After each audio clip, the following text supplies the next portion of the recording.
ए भाई ए भौणी माने मु एतिकी अनुरोध करुची जदिका आपण माने बाघर पर शाशु ससुर को कई भी निंदिब नाही जदिका शाशु ससुर किछि भी भूल करुचंती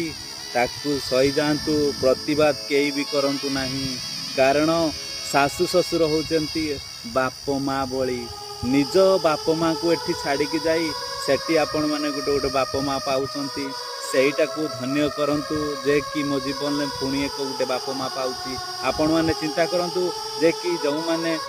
दीदीटा बाप माँ आपण मानकर हो जाउचंती किंतु ये संसार रे केई भी सेटा सौ नांती जे कि मो शाशु मो ससुर जे कि मते काहे की कहते जिबे सेर फल आपण माने निश्चय पाइबे जो माने एई भली कारबार करछंती जे कि बाप माँ शाशु ससुर को जो माने सम्मान दौना तांको कर्म फल निश्चय से माने भोगिबे एटा